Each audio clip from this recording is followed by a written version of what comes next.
one of the co-founders of Clear Business Boost. I'm a high school student who wants to pursue like business and marketing. And through our work with our nonprofit Clear Boost, me and Tia have seen how many small businesses end up overlooking cybersecurity until they actually see the impacts and effects of overlooking it. And that's exactly what today is about. We'll be understanding the risks before something actually goes wrong. And Tia will go a little bit more into depth about what Clear Business Boost is. And thank you for joining today. Yeah, thanks, Avita, and thanks to everyone who introduced themselves. I'm also a co-founder of Pure Business Boost, and our main goal is to provide free expert-led sessions across like the various areas of business. And today's topic is about cybersecurity. So I'll pass it back to Avita to introduce our speaker. Yeah, so we're excited to welcome Wade Cantrell. Wade is a CEO and co-founder of Big Dogs Tech and an outsourced IT and cybersecurity firm which serves law firms and professional organizations in the Bay Area. He has more than 27 years of experience helping businesses and nonprofits protect their client data, manage technology risks, and improve operational efficiency. Wade holds a Bachelor of Science in Chemical Engineering from Purdue and an MBA in Finance from the University of Memphis. He currently serves as a treasurer of Concord Chamber of Commerce, and he regularly presents educational programs just like this on cybersecurity and technology risks for professional audiences. Today, he'll walk us through like real risk small businesses face and the simple steps that you can take to protect your systems, data, and customers. So, with that, thank you so much, Wade, for coming up here and taking the opportunity to host us. And you can get started when you're ready. Thank you so much for the introduction and thank you for the invitation. Looking forward to this. Again, I do this to various groups nowadays, always small business or nonprofit groups. It can be either individual companies or venues or webinars like this, which is over across a number of different entities. So as you see, the title is basically small businesses or businesses in general are more hackable than you think. So let me start with a kind of the outline. This is what I'll be covering today. We'll talk business cybersecurity concerns, the threat landscape that's out there, common cybersecurity challenges, particularly for small businesses and small entities, some real local attacks that we've been involved with locally, then some, excuse me there, and then some action lists that you can take home with you and very simple things that can be done immediately, and then just a little bit about Big Dogs Tech. So let's get started. Okay, why cybersecurity is critical for small businesses. It's worth repeating if you already know this. Basically, key thing for a number of businesses across all sizes and entities and verticals is keeping your data and customers' information private. Protected is an essential thing that you do for your business. The other thing to note is that information is becoming increasingly more valuable to the bad guys. The bad guys are also discovering new ways to attack every day utilizing AI, and we'll just touch on that a little bit. And then also, small businesses are an attack vector to get to larger businesses. There's a number of incidents out there of where small suppliers have been hacked who have had access into the larger company's internet or network, and the bad guys have been able to get in through there and cause havoc. So the information that all businesses tend to have in nonprofits is that is desirable for the cybercriminals is personal identifying information, financial and billing details, client and funder information. The funder can be for nonprofits or possibly for startups, and also business trade secrets. So common cybersecurity concerns that regardless of the people who we talk to, whatever verticals or size, they're almost exclusively their greatest concern is if they do have a breach of informing their customers of a data breach. That is definitely a fear within all organizations. They also have fear or have concerns over the fact that because we're now much more virtual or hybrid, There's less control over the remote workers, what their office environment, their network looks like, and also the fact that a lot more people are doing remote access. As I've mentioned briefly, basically data breaches are number one, also the concern about ransomware and other malware risk. And then in some industries, shifting regulations and compliance issues. And then finally, just a constant changing cyber threats, especially associated with AI. So I think it's worth noting why are the bad guys in business of doing cyber attacks? It'll become very obvious pretty quickly here. First, though, is that it's a very low cost of entry. There are known examples on the dark web of where somebody can buy for as little as $2 the kit that they need to deploy ransomware to a victim. And also the mailing lists are very, very cheap. So it's very low cost of entry, promise for immediate gain, very low risk of actually getting caught, and that the automation, which has been around for a while, but even enhanced by AI, is basically a force multiplier where they can send out many different emails, for example, to a broad number of people in very little period of time. So let's get into the scale of cybercrime. This is, a lot of people don't know this. This data is coming from the FBI. They have a division called IC3, which stands for the Internet Crime Complaint Center. And keep in mind that the IC3 is not pulling the information is being pushed to them. So they are analyzing complaints that have been submitted to them by victims of internet crimes. So that means that the numbers that you're going to see here are going to be only a fraction of what's really going out in the world as far as crime goes. So this is in 2024. So just last year, you'll see where these are the top 6 ones from the FBI statistics, IC3 statistics in 2024. You will see where these are the top ones that are based on the damages. The ones that we should focus on for businesses would be the corporate data breach, business email compromise is a tactic or an attack vector, and employment scams. So that's 2024. In 2025, the damages continue to rapidly grow, and this is what it looks like now. Again, focusing on the business side, corporate data breach has gone up to 435 million. Business email compromise, or BEC, is now $3 billion of damages. That's just what's being reported, and also employment scams. So it is a very, very lucrative business for the bad guys. There has been comparisons to the fact that they are making the organized crime, and by the way, make no assumption here about this is just an individual doing it, in a dark room. This is organized crime. It is a large business for them, and it has been compared to the fact that they are making more money on cybercrime than all the other organized crime activities that they do together. So it is very profitable, and they are not going away. So here is the FBI, or the IC3 has been doing this for 25 years. You can look at the statistics. These are the complaints that they have seen year by year till 2025. And you'll see that the complaints have now reached over 1 million. Notice a real large spike right around the pandemic. A lot of complaints at that point in time, but it continues to rise. And here's a more, chilling statistic. Here are the losses by year. So same number of years, or on the x-axis, you'll see that the losses continue to rapidly grow, even though so the bad guys are getting better at getting the money, and they're not slowing down.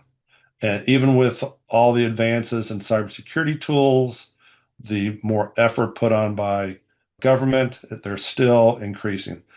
Short story is they're currently winning the battle. If you look at this as a standard business, This would be a great growth rate if this was your business. Okay. So let's kind of switch into some of the challenges that small businesses have with cybersecurity. These are very common. The most common is that they don't believe it's going to happen because they're too small. The big guys are the ones that are getting targeted. That is a myth. A second challenge is the fact that they do not have the budget to really, or they choose not to allocate the budget to really lock down the way they need to with the sophistication that larger enterprises can do. So sometimes they use personal devices. Another is similarly is that trying to save money, they're looking at ultimate flexibility. They're trying to find free or inexpensive apps, having unrestricted resources to try to reduce their expenses. And then also a myth is just the blind trust that what they did back 5 years ago, or even maybe 3 years ago, is just no longer sufficient. So the next slide gives another idea of the challenge. This is a chart that is created by MITRE, and you're not supposed to be able to read this. So don't try to hurt your eyes here. This is showing all the different, well, actually, this is a year old or so, but this is identifying all the different ways that the bad guys can attack you. Okay. If you want to look for it, just go to attack.org and you can see that chart. But if you started counting, you would find that in each column, those are 14 tactics or 14 different attack vectors. And if you continue counting, they currently have 211 different techniques. And if you break down the techniques, 468 sub-techniques on how they can attack. So they have many different ways to come at us. Okay. All right. So also the challenges continue to intensify because the bad guys are using AI. They are very well funded. In fact, they're probably better funded in using AI than the good guys are. And so that's becoming more and more predominant on what they're doing. And we'll give an example or two of that that affects small businesses in the next few slides. They also, as I mentioned previously, the hackers can easily bypass the basic security measures that once worked. One of the most common ways is by targeting untrained employees who can inadvertently open up the door to a cyber attack. Some also, to a lesser degree, but still there, some cloud applications can increase the vulnerability just because of the way they operate. And then finally, challenge is the fact that the small entities typically do not have the funds to hire in-house cybersecurity experts who are not just generalists, they are definitely up to speed on what's going on, which is a rapidly moving field as far as what's going on in the cybersecurity world. These folks can be very expensive, and they just don't have the resources to have one in-house. Okay, so here's a question that is asked: why don't we hear about small business cyber attacks if there's so many of them out there? And the reason why is because it's not newsworthy. Number one, you're not going to have the local TV station sitting outside a 20-person law office, for example, because they got hacked. Another reason is it's very embarrassing to admit, also horrible PR. So the small business especially, and businesses in general, are not necessarily going to announce it unless there are regulations or other reasons where they have to announce it. And so they're just not publicized. And also the final is that legal ramifications can be many. And so they would prefer to take care of it in-house and not broadcast that it happened. However, here's some real examples that we were involved with of local cyber attacks. By the way, you'll see I'm going to spend probably a lot of the time on the first one. Some of you may have heard this before. The bad guys, by the way, like to work on holidays. That's because people walk away, leave their computers on. Maybe they're open, they have their admin credentials, so there's very little resistance once the bad guys can get in to be able to access the entire network. This particular breach was a law firm in Fremont. The breach happened between Friday and Sunday. Friday, the audit, the forensics showed that the bad guys initially got in through a credentials that were on a copier. The credentials had been added by the copier repair folks. They were admin credentials, which meant they could go anywhere within the network. And their password was something, I don't know exactly what it was, but very, very common, like password 123. They were able to get in through that set of credentials that were, number one, administrative, number two, had not been deleted. And that's how they got into the network. That was Friday. Saturday, they went back in, looked around to see what was important and valuable. And then Sunday is actually when they did their attack on Labor Day of 2022. What saved this company, this law firm, was for whatever reason, the paralegal logged in remotely on Sunday around noon and saw all the case matter files, all the files of their clients being uploaded to a cloud storage. Don't know why. It was pure. I don't know his reason. He never said why, but again, it was on a Sunday on Labor Day weekend. He immediately knew what was happening. He became the hero. He was able to shut off the transfer.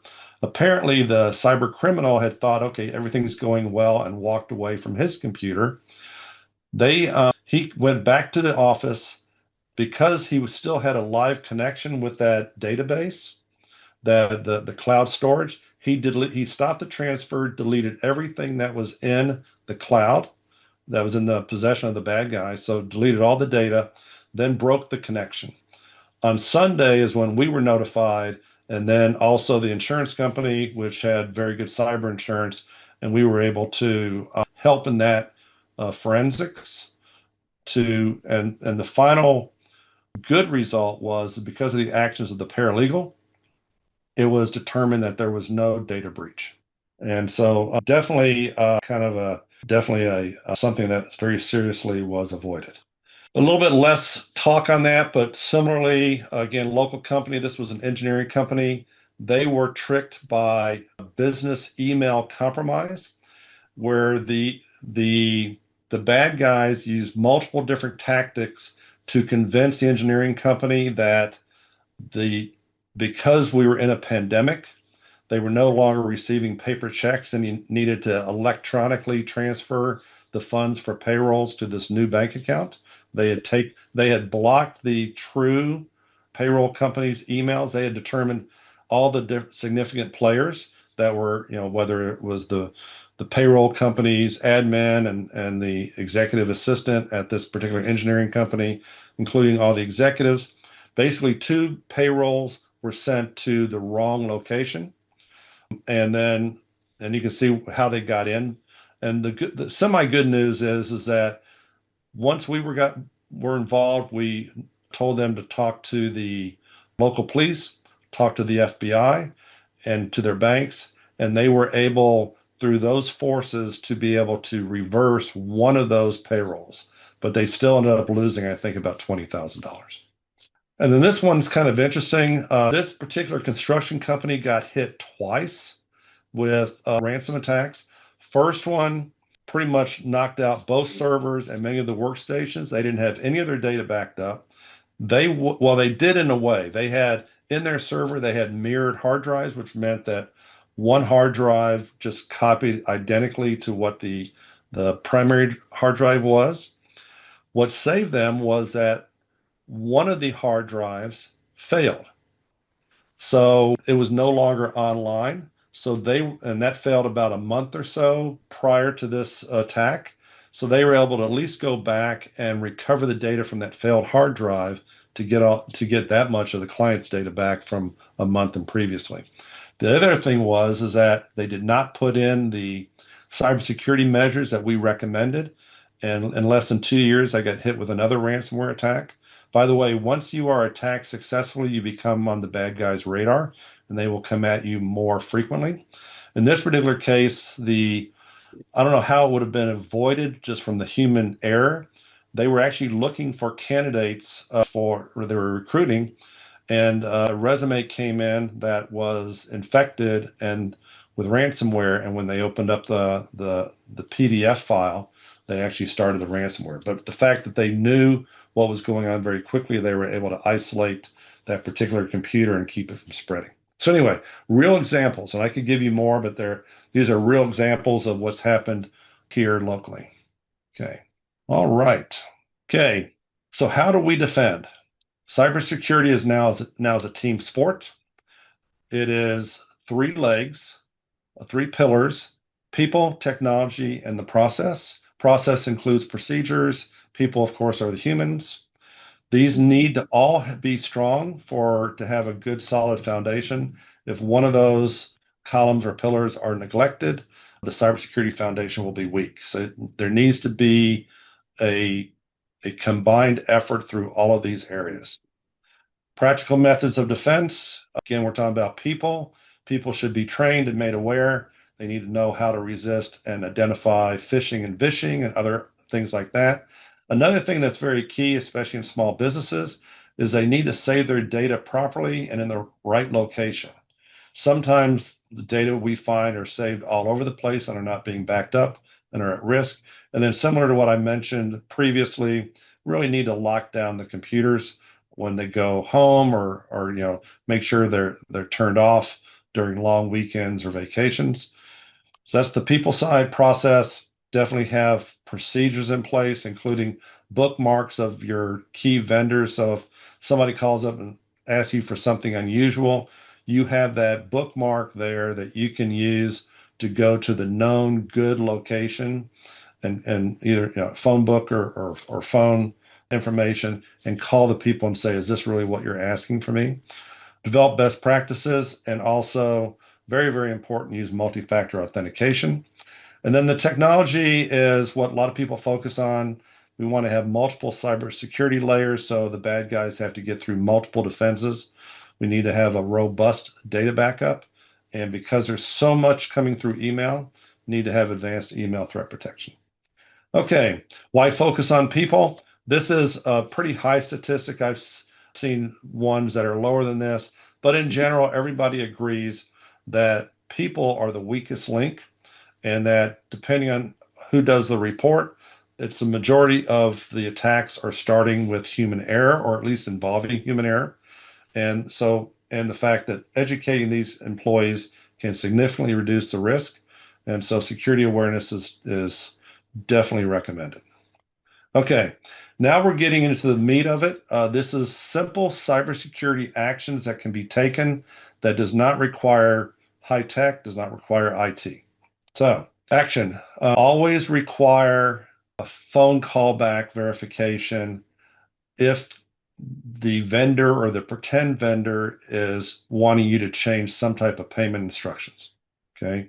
Why? Because business email compromise, as you saw, caused $3 billion in 2025. And that 80%, according to these are all from the FBI, the IC3 report, 86% were sent by wire ACH and were unrecoverable and often unrecoverable. That one phone call or that one contact to the known good number can stop the great majority of these attempts. Okay. Who owns this within the organization? This is obviously finance, accounts payable, procurement folks. These are the ones who really should be focusing on this. Another cybersecurity action is to create a pause and verify rule within the organization. One of the key things that the bad guys want to do is create this urgency so that people will make mistakes without thinking. So pause and verify is a great way. And that by pausing means to take a step back, maybe ask your coworker or somebody else saying, does this make sense to you? Get out of the weeds a little bit and get more into just logical thinking. And then why, and this is a little bit about AI. AI is allowing the bad guys to, with just snippets of voice recordings, be able to clone and chat or clone the voice. And again, using the urgency to say, hey, this has to happen now is really what's driving a lot of this for people to make mistakes. And who owns it? Basically, leadership. Leadership needs to come up with this rule, and then all staff needs to know about it. Another simple cybersecurity action is to run the The report says annual. I personally think that's not enough to run periodic phishing simulations and other simulations, and so that we can increase the security awareness training for all the staff. In my opinion, once a year is not enough. It needs to be maybe one main one and then shorter sessions or email type security awareness training on a monthly basis. Okay.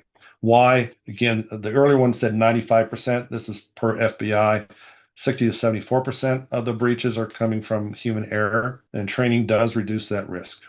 And then who owns it? Again, leadership needs to really say, we've got to have this training and allocate time for it. HR may be the ones that, or the office manager that does it, depending on the size of the entity. Okay, continuing on. Use unique, complex passwords, and we highly recommend a password manager for all essential business accounts. You'd be surprised how many folks are using very, very simple passwords and reusing those passwords. Very, very dangerous, because the bad guys, once those credentials get stolen, they have the ability to predict what the next password may be, or use those non-unique passwords to try to get into other cloud places, bank accounts, and things like that. Okay. Again, very weak, contributed 43% of the theft attacks. A password manager makes it easier, makes it less effort than to try for a human to come up with unique, complex passwords. And then who owns it? Basically all the staff. All right, another action.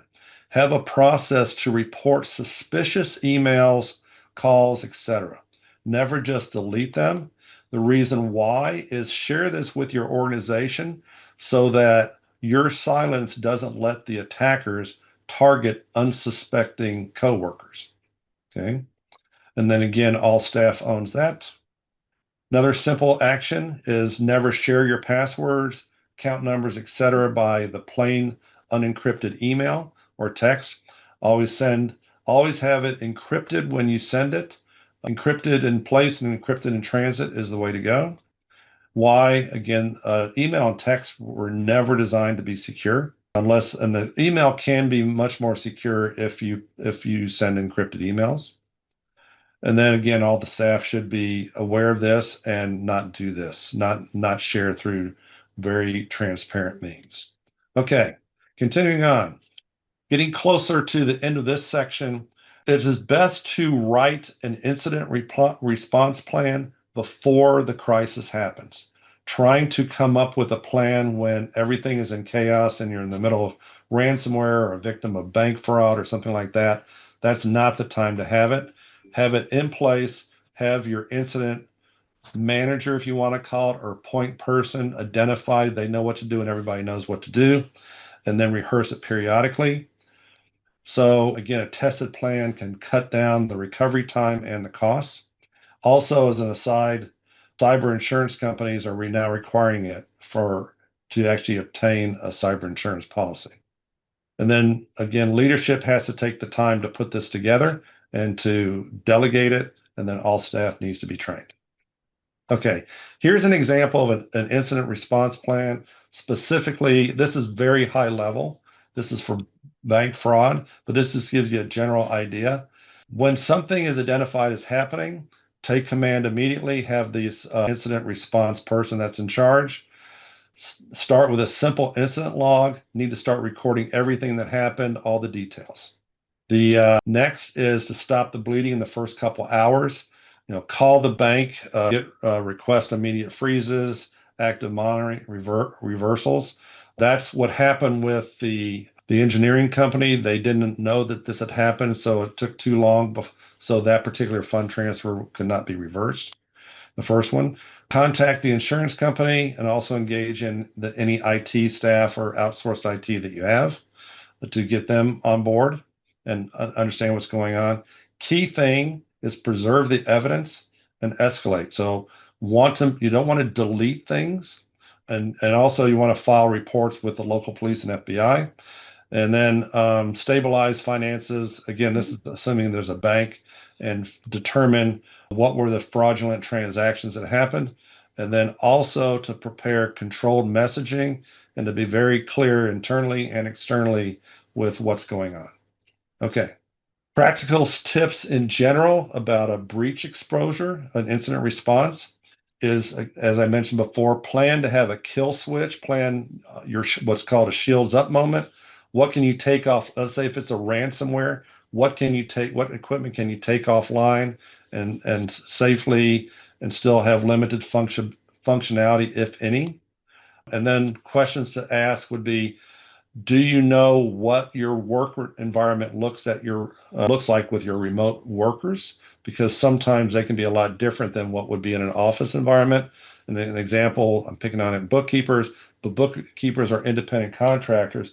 What computers are they using and what are they accessing with their personal computers? What are they doing with their personal computers when they're not accessing payroll information or financial information?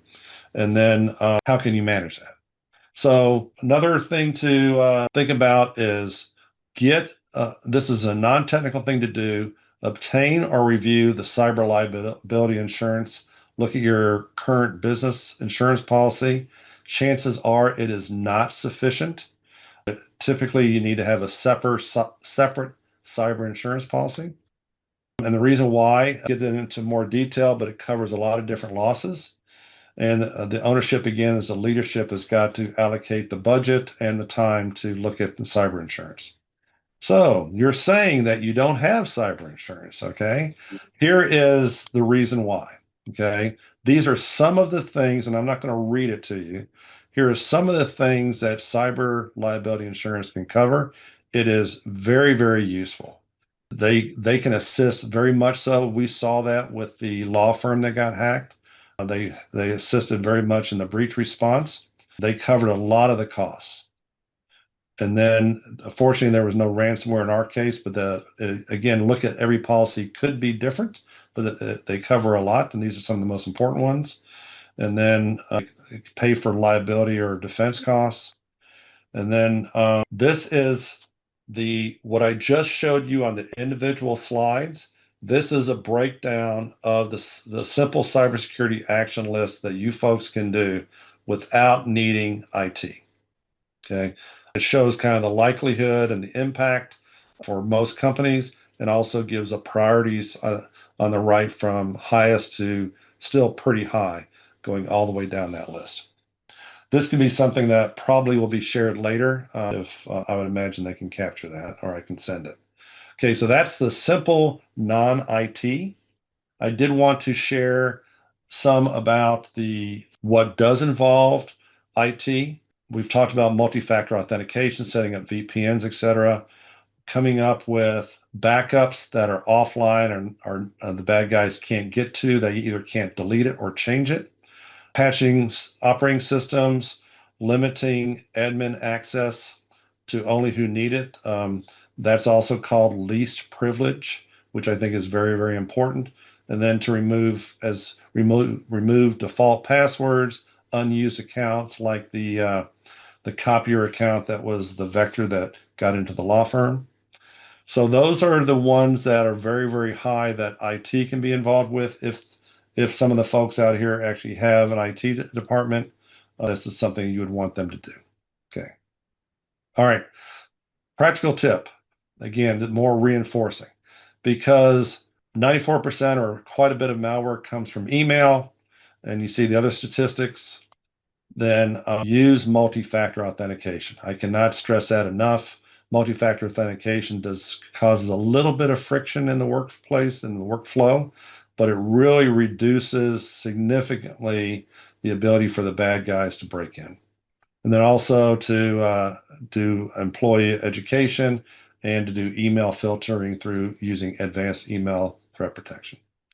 Okay, just in general, make the secure path the fast path. What I mean by that is the security requirements should not slow people down, or they'll just bypass them. This is, so again, using multi-factor authentication, schedule backups to make sure they work, require managed protection, self-evaluate and identify bottlenecks. I think this is important for every organization. and that is to, starting this week or tomorrow or as soon as possible, go ask your team, your staff, what security steps are they bypassing and why, so that you understand what's going on within the organization and how to address that. Okay. All right. That's it for the presentation, other than just a little bit about us. Again, I'm CEO and founder of Big Dogs Tech. We work with only businesses and nonprofits. Our goal is to proactively prevent the issues before they become problems. We also work improving workflow, and we proactively prevent cyber attacks. So, how we help businesses, we are an IT service provider. When we talk to business owners, a lot of times you'll hear things like, my tech team is too slow to respond, or my tech guy, every time he fixes something, something else breaks. And then, or hopefully not, but a lot of times we've been hacked and we need help.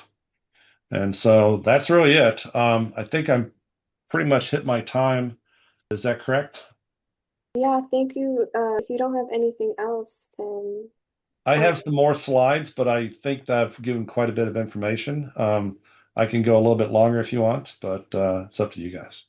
I think we can open it up to questions then. So yeah, let's do that. That'd be good. First of all, I'd like to thank you so much. It was so much really helpful information, like all that data and all those charts. I thought those are really interesting and like a little bit scary. But before we open it up to everyone else, me and Avita have one or two questions on our end, but feel free to drop any questions in the chat as we go. So my question is, when you look at smaller businesses, where do you usually see the bigger gaps? I I think one of the biggest gaps is just the training, the security awareness training. That's a big gap. And then there's so many folks who are not using multi-factor authentication or email threat protection.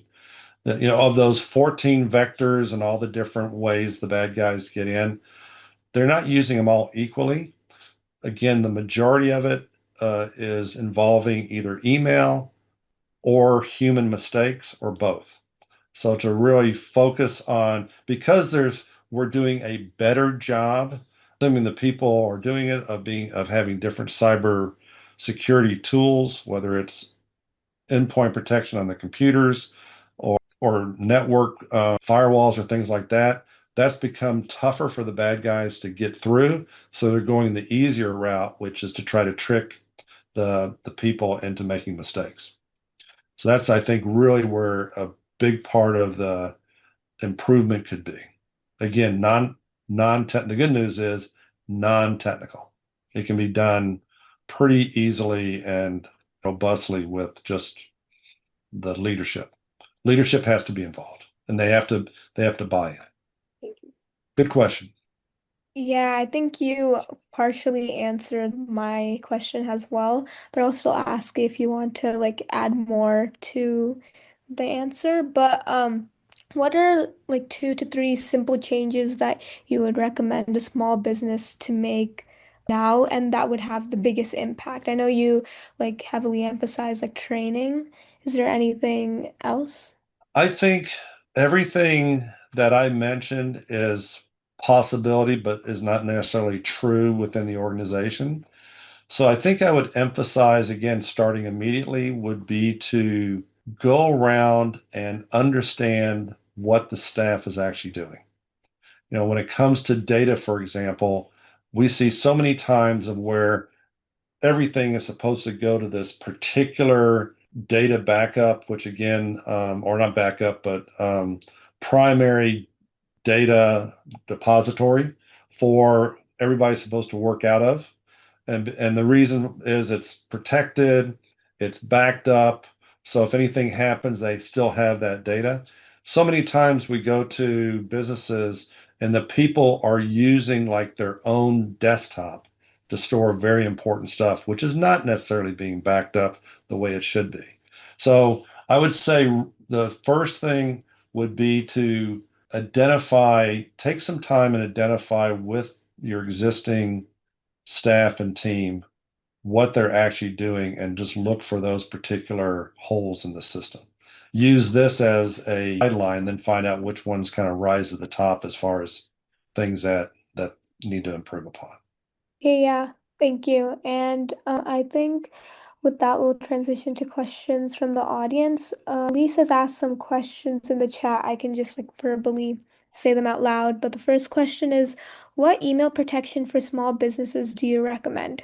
That is a very good question because it is rapidly evolving because of the way the bad guys are starting to attack. I can share with you that both Microsoft and Google, their email threat protection is much better than it used to be.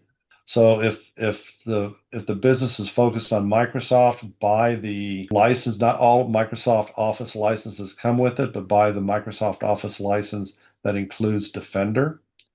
And then the Google, using the Google Workspace, not just the free Gmail account, using the Google Workspace, they do a pretty good job.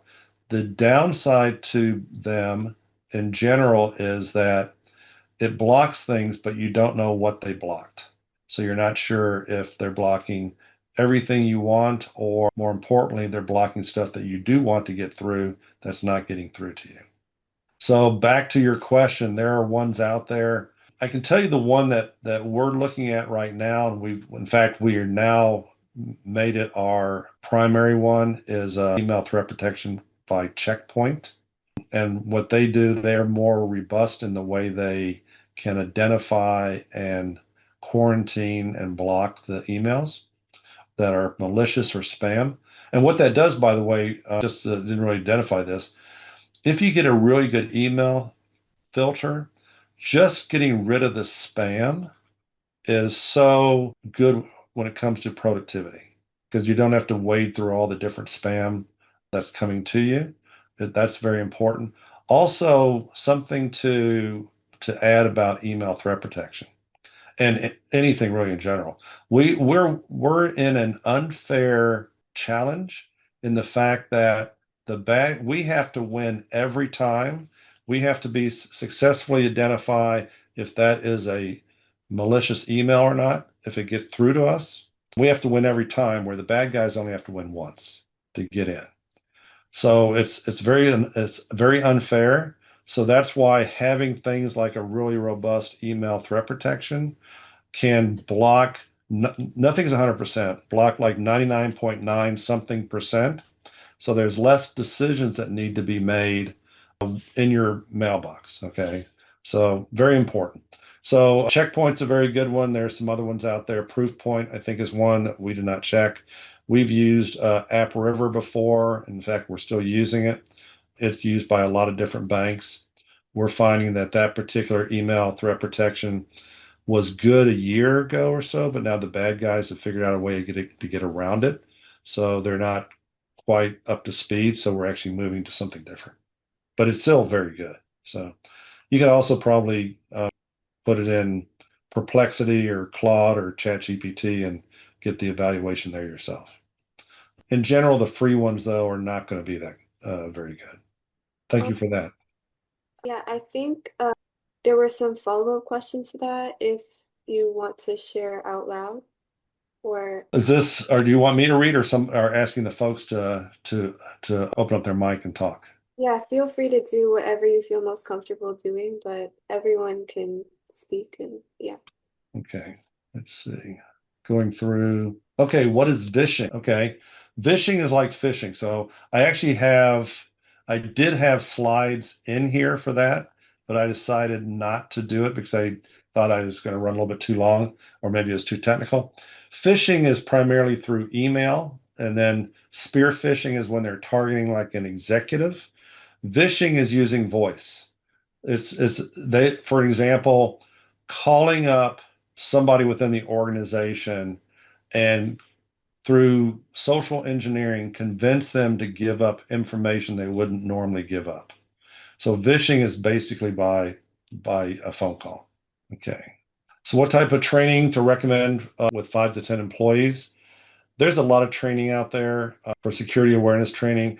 I would look for if you don't have an IT service provider that does that, I would look for folks that you can set up where emails are going to all your 5 to 10 employees, and there's a training that needs to be completed, and it typically only takes like 10 minutes or so to give you one segment of what's going on in the world as far as cybercrime and how to identify it, and just have that monthly cybersecurity training. And there's a number of them out there that do it by email, so you end up clicking on it. It's a video, and then there's a test afterwards. Need to pass it with a certain percentage, and then the better ones will have a report that management can get that says who, number one, did the training, and number two, who passed the training. And then the next step would be some of them, or most of them, maybe for a little bit more money, will send fake phishing attacks where if you do click on it, then they know that you failed that particular test. And then again, there would be remediation associated with that. If somebody fails a test, then they need to retake that particular segment so they don't fall for it again. So there's a number of ones out there that do that. Okay. Does Google automatically scan everything with AI? I do not know that answer, but the overall answer is that nothing is 100%. Nothing's 100% effective. Okay. I'm not, there's another one. I read an article that indicates we have to change settings in GMA in order to avoid AI. I don't personally know that. I'm not one of the technicians in my organization, but I could certainly reach out and find out what they say about that. Okay. That's it as far as I see. Any other questions? So, Wade, really some useful information that you provided. But I was wondering when you said it's pretty, interesting that small businesses think, oh, why would bad guys come after me? Yeah, Because they have, bigger fish to fry. But right, that was a good pointer that small businesses are easier. So there's low right. cost to entry. So they feel without much effort, they can they can get it. At the The same major time, like the prevention measures, is it that small businesses, like the statistics are so bad that it's kind of, I feel it's a human nature that it will not happen to me. Oh, I hear it. People talk a little bit about it. Like there are cyber security companies, and there are so many articles say that okay, this is all happening. There is FBI data, but then yeah, it has not happened to me yet, so it won't happen to me. it's a terrible myth that people hold on to. And also there's a scenario of where people quote unquote need it, but they really haven't. It hasn't reached the level of the pain point of where they act on it. They may what we see is either somebody themselves have been attacked or maybe a near miss. Okay, or one of their business associates, somebody they know that has a business got hacked, and then all of a sudden it raised it to the level of, geez, I saw what they went through. I better now take action, right? So, but yes, it's a myth that's hard to break through, but people are becoming more and more aware. But I would still say there's a lot of a lot of small business leadership Mhm. either don't think it will happen to them, or they're thinking the probability is sufficiently small that they're going to roll the dice and take the risk. Yeah. The thing is, though, is that as saw earlier in the statistics, the frequency is going up, the cost of getting attacked and the damages is going up significantly. So risk is getting higher. It really is. And I think a lot of people are starting to understand that, but then again, they just need to understand the budget if they need it. But again, getting back to this, the point of this is that there's a lot of things they can do that doesn't really require a lot of money. It just requires the willpower and the commitment and the constancy of purpose to get it done, follow through with it. So. Yeah.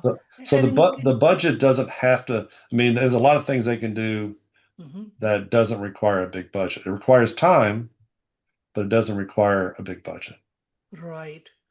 So with password manager, is there also, and I guess this may be a little bit of an implementation question. If somebody selects a password manager, is it like technically tricky to do it then by, do it on your own, or it's like it's better to take guidance from an IT company like you? Well, Jay, I know you pretty well. If you wanted to, I believe that if you allocated enough time, you could do the research and you could do it yourself. The question is that a good use of your time or not, and to manage it? But there's a lot of folks that are not very tech savvy that really it would just be much more beneficial for them to have a managed password manager. One of the big advantages of getting one through us, or at least one that we manage, is that the way password managers work is the person who's using that password manager needs to remember just one password. It should be complex, it should be long, but that's if they lose it or forget it or somehow they don't have it, all those passwords are you can't get to them. So you're stuck. With a managed solution, we have the ability to what's called break the glass, and we can send a password reset to the individual or to the organization so they at least can, without having to know their old password, reset the new main password. But there's a lot of, and the password managers can do a number of different things, including improve productivity, because it's a lot faster to use a password manager than to look it up on a sheet of paper or a Word document or Excel or Google Sheet or something like that. Got it. Thank you. Any other questions? Would love to have more. We got 4 minutes. Let me just see if there's anything that I did have. I'll do this. Here's a question. If you're a victim of ransomware, what immediate actions would you recommend? So what's the step process? So people can open up their mics and share with what you think would be the steps that should happen if all of a sudden you notice that your computer or your business is getting hit with ransomware. Where are the creative thinkers in the audience? I think the first thing to do would be to disconnect from the internet and make sure that your Wi-Fi is off. That's very good. That's a good one. Who else? Thank you, Pilar. Anything else? Come on. Report if you have your IT provider, make an immediate call. Okay. And if you have a policy in Yep. case of something happens, If you have an incident response plan, definitely start using that. Both good answers. Anything else? All right. For the sake of time, I'll go ahead and put it in. We recommend isolating the affected system. Thank you, Pilar. Number 2, notify management and IT. Way to go, Jay. And then also activate the incident response plan. So you guys were listening. And then the other one is to preserve the evidence. Don't delete things. Okay. All right. One last tip. If you have a private domain name, let's say you're doing wire transfers or sending money, whether it's to the payroll company or something, actually have a different domain name and a different email that is not public at all, that's just used for wire transfers. Therefore, people can't figure out how to hack you into that. So that's it. I won't go any farther, but there's a few more, but I'll close it up for now. So thank you so much. Yeah, thank you. Before we wrap up, I think there is one more question in the chat. What about downloading docs from incoming emails? There's certainly a risk there, but again, having a very good email threat protection and having good endpoint protection should protect you from that.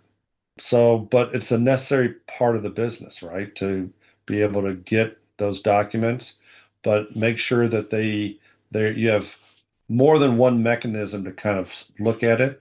Email threat protection will check to see if those documents are containing type of malicious code.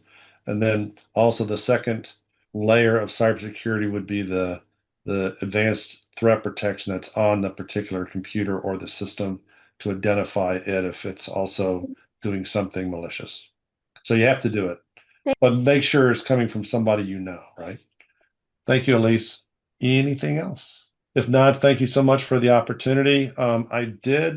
Please feel free to use this QR code or just email me at wade@bigdogstech. This is a link to my calendar, and there's two options, a 15 or 30-minute virtual Teams meeting. Would love to hear anything else. No obligations. I'll be happy to talk to you about anything that may be specific with your particular environment.